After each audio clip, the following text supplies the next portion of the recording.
Friends, welcome back to my channel. ప్రతిరోజు కార్తీక దీపం serial టీవీలో కన్నా ముందుగా చూడడానికి వెంటనే మా ఛానల్ని సబ్స్క్రైబ్ చేసుకొని పక్కనే ఉన్న గంట సింబల్ ఆల్ పైన క్లిక్ చేయండి. అప్పుడే నేను పోస్ట్ చేసే వీడియోస్ మీరు మిస్ కాకుండా నోటిఫికేషన్ ద్వారా చూడగలరు.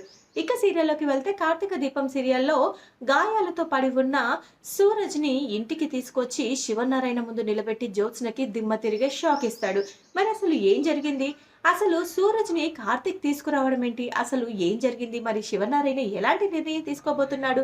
జ్యోత్స్నకి ఏ విధంగా బుద్ధి చెప్పబోతున్నాడు అనేది తెలియాలంటే ఈ వీడియోని చివరి వరకు స్కిప్ చేయకుండా చూడండి. అప్పుడే మీకు క్లియర్ గా అర్థమవుతుంది.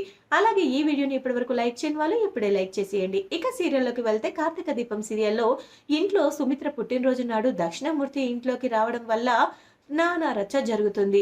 ఎప్పుడు అనుకున్నట్టుగానే తన కన్న తండ్రిని ఇంటి నుంచి బయటికి పంపించేస్తుంది. అలాగే శివనారాయణ కూడా కోపంతో రగిలిపోతూ ఉంటాడు.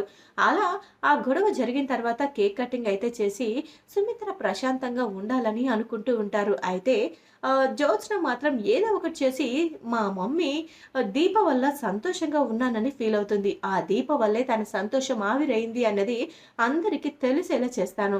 ఇప్పటి వరకు ఆ దీపను దేవతలాగా చూస్తున్నారు. ఆ దీప ఏదో తొక్కలో గిఫ్ట్ ఒక పేపర్లో చిత్తు బొమ్మలు వేసినంత మాత్రాన మా అమ్మ సంతోషపడుతుందా? ఆ సంతోషం అంతా ఆవిరయ్యేలా చేసింది కూడా ఆ దీపే అని, ఆ దీపను అందరి చేత తిట్టించకపోతే నా పేరే జ్యోత్స్న కాదు అని అనుకుంటూ ఉంటుంది. కావాలని ఇదంతా చేసిందని, దీప చేసిన పని వల్లే తన బర్త్‌డే రోజు కూడా మమ్మీ సంతోషంగా లేదు అని అందరి ముందు దీపని, వాళ్ళ బావని తిట్టేసి అక్కడి నుంచి కోపంగా వెళ్ళిపోతుంది జ్యోత్స్న. "నువ్వేం బాధపడకు మమ్మీ. ఇలాంటి వాళ్ళు మన సంతోషాల్ని చెడగొట్టడానికే ఉంటారు. ప్రతి దాంట్లో నేనున్నానంటూ అడ్డుపుల్ల వేస్తారు. అసలు ఇలాంటి వాళ్ళని ఇంట్లో పెట్టుకోవద్దు. అంటే నేను చెప్తే మాత్రం మీరు వింటారా ఏంటి? అనవసరంగా ఫ్యామిలీని తెచ్చి ఇంట్లో పెట్టుకున్నారు" అంటూ ఇక తిట్టేసి వాళ్ళందరి ముందు దీపని, కార్తీక్‌ని, వాళ్ళ ఫ్యామిలీని అందరిని తిట్టేసి లోపలికైతే వెళ్ళిపోతుంది జ్యోత్స్న. ఇక తర్వాత "ఏంటొదినా, నీ కూతురి మాటే నీ మాట అనగానే అదేంటొదినా అలా అంటావు? అదేదో చిన్న పిల్ల తెలియక అలా అనింది. అయినా దాని మాటలు మీరేం పట్టించుకోకండి.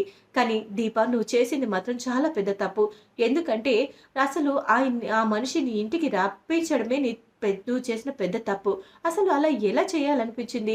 ఆ మనిషి అంటే ఇంట్లో ఎవ్వరికీ ఇష్టం ఉండదని, ఆ మనిషికి ఇంటికి శత్రుత్వం ఉందని తెలిసి కూడా మీరు ఎందుకు అలాంటి ఆలోచన చేస్తున్నారు?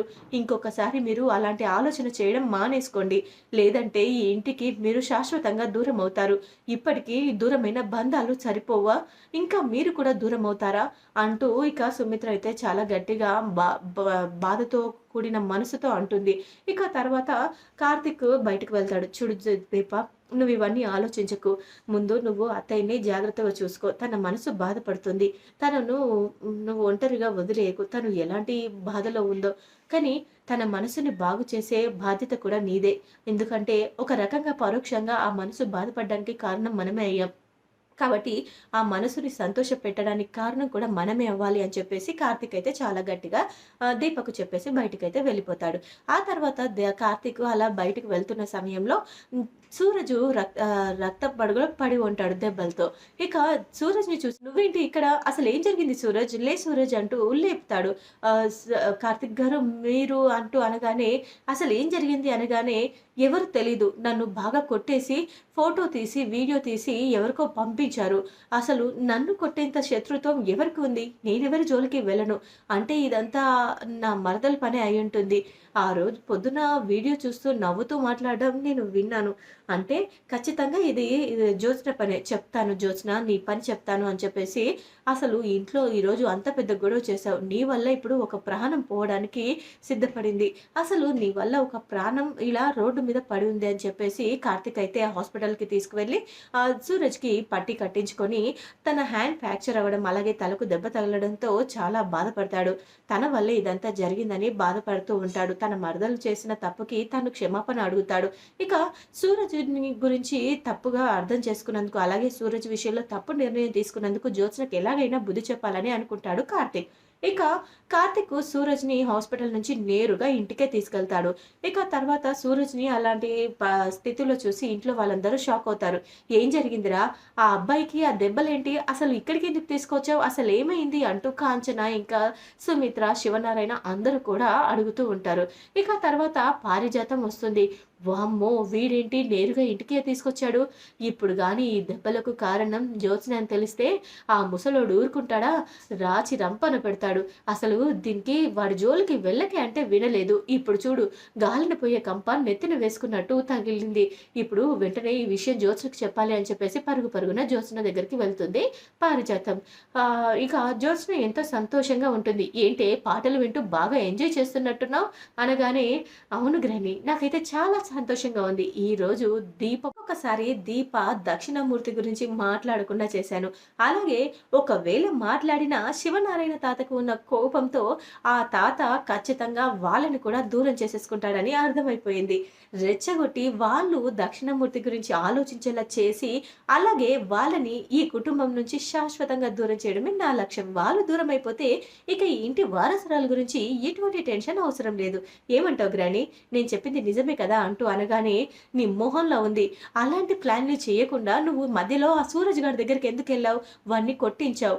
వాడేమో సూరజ్ గాడిని కార్తీక్ ఆ మాయలోడు కార్తీక్ ఏమో సూరజ్ గాడిని తీసుకొచ్చి ఇంటికే తీసుకొచ్చాడు. దెబ్బలు తగిలిన వాడికి పట్టీలు కట్టి తీసుకొచ్చాడు. చెయ్యి ఫ్రాక్చర్ అయిందంట. తలకు దెబ్బ తగిలిందంట. ఇక నీ పని అయిపోయింది. ఇప్పుడు వాడు గనక నువ్వే కొట్టించావని చెప్తే, ఇక మీ తాత దృష్టిలో నువ్వు ఎక్కడుంటావో అర్థం చేసుకో అంటూ ఇక చాలా గట్టిగా మాట్లాడుతుంది. ఇక ఏంటి గ్రాని బావ వాడిని తీసుకురావడం ఏంటి అనగానే, వాడు దారిలో రక్తం మడుగులో పడి ఉంటే వీడే హాస్పిటల్‌కి తీసుకెళ్ళి కట్లు కట్టించి తీసుకొచ్చాడంట. దానికి కారణం నువ్వే అని కార్తీక్ గాడికి అనుమానం. ఇప్పుడు ఆడి అనుమానమే నిజమైందని తెలిస్తే మాత్రం ఇక నీకు ఉంటుంది అంటూ అనగానే, ఏం మాట్లాడుతున్నావు గ్రాని? నాకు దీనికి ఏం సంబంధం అంటూ అనగానే, వాడు ఏదో కాన్ఫిడెంట్‌తోనే చాలా గట్టిగానే ప్లాన్ చేశాడనిపిస్తుంది అనగానే, ఏంటి వాడు ఏం ప్లాన్ చేసినా నన్ను ఏమి చేయలేడు అంటూ ఇక ధైర్యంగా ఇంటికి వెళ్తుంది. కిందకి వెళ్తుంది. కిందకి వెళ్ళిన తర్వాత, ఏంటి జ్యోత్స్న ఏం జరుగుతుంది ఇదంతా అంటూ శివనారాయణ కోపంతో రగిలిపోతూ ఉంటాడు. ఏంటి తాత నాకేం తెలుసు? వాడికి దెబ్బలు తగిలితే నన్నడుగుతారేంటి అనగానే, వాడికి దెబ్బలు తగలడం మాత్రమే తెలుసా నీకు? వాడిని కొట్టించింది ఎవరో నీకు తెలీదా అనగానే, వాడు ఎవరితోనో తన తలపొగరు కోసం ఎవరెవరితోనో గొడవ పెట్టుకొనుంటాడు. దానికి నాకు ఏంటి సంబంధం తాత అనగానే, దానికి నీకు సంబంధం లేకపోవచ్చు. కానీ వాడిని కొట్టించిన వాడికి నీకు సంబంధం ఉంది కదా! ఏం మాట్లాడుతున్నావు తాత? నేను కొట్టించడం ఏంటి? ఏం మాట్లాడుతున్నావు? అందుకు సాక్ష్యం ఉందా అనగానే, సాక్ష్యం ఉంది. నీ ఫోను ఇక్కడ తీసుకురా అని చెప్పేసి ఇలా ఇవ్వు అనగానే, నా ఫోన్ నీకెందుకు తాత అనగానే, నీ ఫోన్‌లో ఒక వీడియో ఉందంట కదా! ఆ వీడియో గురించి చూద్దామని అనగానే, వీడియో ఏంటి తాత? నా దగ్గర వీడియో ఏంటి అనగానే, కార్తీక్ ముందు ఆ ఫోన్ తీసుకో అనగానే, బావ ఆగు బావ అంటూ ఫోన్ కార్తీక్ తీసుకోకుండా ఆపాలని చూస్తుంది. కానీ కార్తీక్ మాత్రం ఫోన్ తీసుకుంటాడు. ఫోన్ తీసుకొని పాస్వర్డ్ చెప్పు అనగానే, అది తాత అది అనగానే, ఇక పాస్వర్డ్ తీసుకొని చెప్తుంది. పాస్వర్డ్ చెప్పిన తర్వాత ఆ వీడియో చూస్తాడు. తన ఫోన్‌లో ఆ వీడియో ఎందుకుంది? అసలు నీకు ఆ కొట్టిన వాడితో సంబంధం లేకపోతే ఆ వీడియో నీకెందుకు పంపించాడు? అంటూ అనగానే, చూడు జ్యోత్స్న, మన కుటుంబానికి ఒక మంచి పేరుంది. కానీ నీ వల్ల ఆ పేరు దిగజారిపోతుంది. ఇలాంటి వాళ్ళ మీద నీ ప్రతాపం ఏంటి? అసలు ఏం చేయాలనుకుంటున్నావు? ఈ కుటుంబం పరువుని నాశనం చేసింది సరిపోదా? ది గ్రేట్ శివనారాయణనే మనవరాలు అక్కడ ఫుడ్ స్టాల్ దగ్గర సర్వర్‌గా పనిచేసిందని చెప్పుకోవడానికే నాకు సగం ప్రాణం చచ్చిపోయింది. నువ్వు చేసిన తప్పుకి పనిష్మెంట్‌గా నేను ఆ పని చేయాల్సి వచ్చింది. కానీ ఇంకా కూడా నువ్వు దిగజారుడు పనులు చేస్తున్నావంటే నాకు నిజంగా చాలా బాధగా ఉంది. చూడు బాబు, ఆ దెబ్బలు తగ్గిపోయేంత వరకు నువ్వు ఇక్కడే ఉండు. అంతేకాదు నీకు అన్ని సేవలు దగ్గరుండి నా కూతురే చేస్తుంది, నా మనవరాలే చేస్తుందని చెప్పేసి గట్టిగా చెప్పేస్తాడు. ఇక దాంతో ఒక్కసారిగా జ్యోత్స్న, ఏంటి తాత ఏం మాట్లాడుతున్నావు? ఎవడో తెలియని వాడిని తీసుకొచ్చి ఇంట్లో పెట్టి నా చేత సేవలు చేయించడం ఏంటి? అసలు వాడికి నేనెందుకు సేవలు చేయాలి అనగానే, ఎందుకంటే వాడికి దెబ్బలు తగిలింది. వాడు ఈరోజు ఇలాంటి పరిస్థితిలో ఉండడానికి కారణం నువ్వే కాబట్టి అనగానే, అది కాదు తాత నేను చెప్పేది అనగానే, నువ్వింక ఏమీ చెప్పొద్దు. నువ్వేం చెప్పినా నేను వినను. కార్తీక్ దగ్గరుండి ఆ బాధ్యతలన్నీ నువ్వే చూసుకో. నీకేం అవసరం వచ్చినా, ఏం కావాలన్నా జ్యోత్స్నతో బావా నన్ను అడ్డంగా బుక్ చేశావు కదా! చెప్తా నీ సంగతి. అసలు నిన్ను, దీపని ఈ ఇంట్లో లేకుండా చేస్తాను. అసలు మీరు ఈ ఇంట్లో ఉండే ఆఖరి రోజులు లెక్క పెట్టుకుంటూ ఉండండి. నన్ను ఎంత టార్చర్ పెట్టాలో అంత టార్చర్ పెడుతున్నారు కదా! నీ భార్యని ఇంటి నుంచి దూరం చేసి, ఆ తల్లిదండ్రులు కలుస్తారు. నాకు అమ్మ, నాన్నల ప్రేమ దొరుకుతుంది అన్న దీపకు ఆ ఆశలకు ఆవిరి చేస్తాను అంటూ జ్యోత్స్న అయితే చాలా గట్టిగా అనుకుంటూ ఉంటుంది. ఇక సూరజ్ అయితే కావాలని తనకు ఇలాంటి పరిస్థితి తీసుకొచ్చిన ఆ జ్యోత్స్నకి బుద్ధి చెప్పాలని అన్ని పనులు తనకు చేయించుకోవాల్సిన చాకిరీ మొత్తం కూడా జ్యోత్స్నతో చేయించాలని అనుకుంటూ ఉంటాడు. జ్యోత్స్నకైతే కార్తీక్, సూరజ్ కలిసి చుక్కలు చూపించబోతున్నారు. మరి అసలు ఏం జరిగింది? మరి సూరజ్ నిజంగానే జ్యోత్స్నకి చుక్కలు చూపించబోతున్నాడా? ఈ బంధం వాళ్ళిద్దరి మధ్య ఎలాంటి బంధంగా ముడిపడబోతుంది? మరి ఆ ఇంట్లో వాళ్ళు సూరజ్, జ్యోత్స్నలకి ముడిపెట్టబోతున్నారా? సూరజ్, జ్యోత్స్నలకి పెళ్లి జరగబోతుందా అనేది తెలియాలంటే తర్వాత ఎపిసోడ్ వరకు వేచి చూడాల్సిందే. ఈ వీడియో గనుక మీకు నచ్చినట్లయితే లైక్ చేసి షేర్ చేయండి. మా ఛానల్‌లోని మరెన్నో లేటెస్ట్ అప్డేట్స్ కోసం వెంటనే మా ఛానల్‌ని సబ్స్క్రైబ్ చేసుకొని పక్కనే ఉన్న గంట సింబల్ ఆల్ పైన క్లిక్ చేయండి. అప్పుడే నేను పోస్ట్ చేసే వీడియోస్ మీరు మిస్ కాకుండా నోటిఫికేషన్ ద్వారా చూడగలరు. Thanks for watching my video.